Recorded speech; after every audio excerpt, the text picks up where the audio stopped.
On est ici à Artois Expo, en fait c'est le salon de l'occultisme ou plutôt des arts divinatoires en fait, et on est venu avec 2-3 frères et sœurs. Je viens de ce monde-là, j'ai baigné dans ça et c'est très difficile de retourner dans un peu notre passé quoi.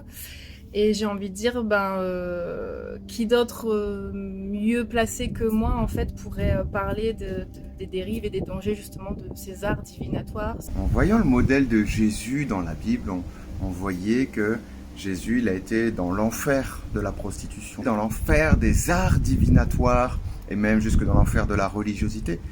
Et pourtant il n'a pas eu peur, d'être contaminé, mais au contraire il connaissait son identité et il savait que c'est lui plutôt qui allait contaminer. Il y a eu quelques échos qui disaient que ça allait être très chargé, ou qu'il fallait faire attention parce qu'il fallait vraiment que ce soit Dieu qui nous envoie. Et ça aurait pu éteindre un peu ce qui m'animait à la base pour venir apporter, comme on a dit, la lumière dans le monde. La réalité, c'est que pour le peu de versets ou de passages que j'ai lus dans la Bible, eh bien, on est déjà envoyé depuis plus de 2000 ans par Jésus, et surtout au milieu des loups. Voilà, pas au milieu des brebis, pas au milieu des colombes, on est envoyé au milieu des loups. Pour moi, en fait, j'étais un peu dans l'appréhension au début, mais en fait, quand on est rentré à l'intérieur, j'étais vraiment apaisé. Quand on a commencé à échanger avec les gens, c'était vraiment bienveillant, on était vraiment à l'écoute. On est arrivé ici non pas pour confronter, mais simplement pour aimer, en fait, pour manifester l'amour de Dieu, pour être une lumière dans les ténèbres, quoi, tout simplement. Et franchement, on a vécu des choses extraordinaires. On avait prié tous ensemble avant de rentrer dans le salon, et puis j'avais prié que le terrain soit fertile dans le nom puissant de Jésus. Et il y avait Samuel qui avait J'avais vu une personne qui avait poursuivi ce chemin-là de la spiritualité à cause d'un traumatisme d'une personne en chaise roulante dans sa famille. Ça, ouais. Par déduction, j'ai rencontré cette personne, j'ai dit je pense que Samuel, je pensais cette personne-là. J'ai demandé justement cette personne en question si elle connaissait une personne dans son entourage en fauteuil roulant. Et elle a dit que oui, c'était sa mère qui est plus de ce monde, mais qui était en fauteuil roulant avant. À l'écoute, dans l'amour et dans la bienveillance, on a quand même essayé de s'intéresser aux personnes et c'est ce qui les a touchés. Et ce qui est bien, ce qui m'a touché énormément, c'est que les personnes, malgré qu'ils sont dans toutes ces choses, ils n'ont pas hésité à nous laisser prier pour eux. Et ce qui m'a touché énormément, c'est que malgré les guérisons, il y a eu des guérisons, mais pas que physiques, mais des guérisons de l'âme, où ils ont vraiment senti l'amour de Jésus. En tout cas, on a eu de belles échanges et tout. Elle était vraiment émue du partage des prières qu'on a faites pour elle. Elle a été guérie. Elle a été guérie, elle avait des maux au genou, elle a été guérie au genou grâce à Samuel, grâce à Dieu, par le biais de Dieu. Donc ouais, c'était vraiment des moments très enrichissants. On a vu plusieurs guérisons, des personnes qui étaient là pour faire du reiki, des médiums, etc. Voilà, mais on était là vraiment pour bénir les gens. Et des gens ont vraiment été touchés. On a libéré beaucoup de paroles de connaissance. Et il y a eu des personnes qui eux-mêmes guérissent normalement, ou en tout cas essayent, au nom du reiki, du magnétisme, etc. Mais qui eux-mêmes ont été guéris par la puissance du nom de Jésus. Moi, je considère qu'on est envoyé et que c'est une fois sur place que le Saint-Esprit nous conduit. Ça nous forme, ça nous enseigne et voilà, j'ai pu voir aussi comment Christ agit à travers nous. Et il agit vraiment à partir de l'amour, de l'écoute de l'autre. Et ça, c'était un grand enseignement pour moi aujourd'hui.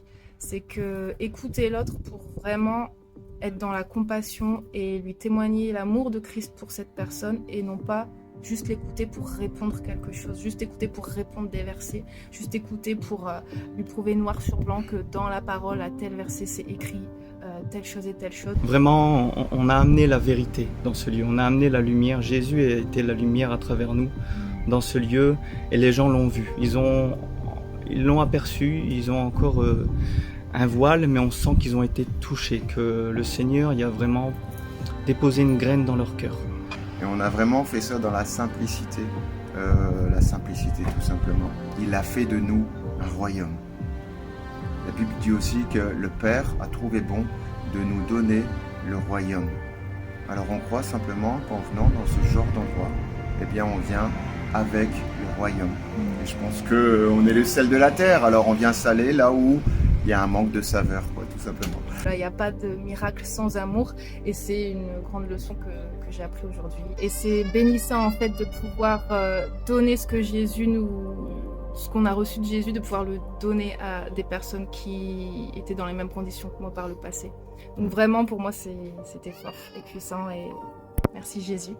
Donc je vous encourage, si vous avez peur, parce que je sais que la religiosité, écoutez, on a tous un petit peu quelque part, fait qu'on peut avoir peur d'aller dans ces endroits-là, peur d'être contaminé. Mais non, la réalité c'est que le royaume est en nous. Et puis cette puissance, la vie de Dieu, la résurrection et la vie, Christ en nous, l'espérance de la gloire. Alors pourquoi avoir peur? Au contraire, allons amener cette lumière là où il n'y en a pas, voilà. Et à travers la guérison, mais aussi l'écoute et l'amour, à travers des câlins aussi, j'ai pu voir le manque d'amour à travers ces gens et c'était vraiment touchant. Vraiment, il y a eu des guérisons que les gens, ils ont même cru que... Ils nous ont même demandé si on pouvait aller chez eux pour prier et combien on allait leur demander, alors que non, l'amour de Jésus c'est gratuit. Ils étaient étonnés de ça, de savoir qu'on venait gratuitement parce qu'on a reçu gratuitement. Très enrichissant pour la foi et ça, voilà, tout simplement, c'était une journée bénie. C'était vraiment riche, il y avait vraiment des bras ouverts. On a amené cette vérité, on a amené le chemin qui est Jésus. Voilà, tout ça. Alors voilà, c'est tout simple. On veut vous encourager par cette vidéo de ne pas avoir peur d'aller dans l'enfer de la drogue, dans l'enfer de la prostitution, dans l'enfer de la pauvreté, dans l'enfer des choses occultes et des sorciers. Et en fait, ils ont besoin de nous parce que cette quête spirituelle, c'est tout simplement en fait une soif de Dieu. Et s'il n'y a personne pour leur présenter en fait Christ, ben ils le seront pas. La création soupire après la révélation. Alors tout simplement, n'ayons plus peur en fait d'aller là où le diable prend du terrain. Et tout lieu que foule la plante de nos pieds, ça nous appartient. Allez, shalom à vous. Soyez bénis, n'est-ce pas Betty? Soyez bénis. Yes. Au nom du seul sauveur, seul thérapeute. In the name of Jesus. Simplement, au nom de Jésus, je ordonne maintenant à la jambe droite de se rallonger maintenant et de s'aligner. Chez Émilie de la plante des pieds jusqu'à la tête. Sois béni.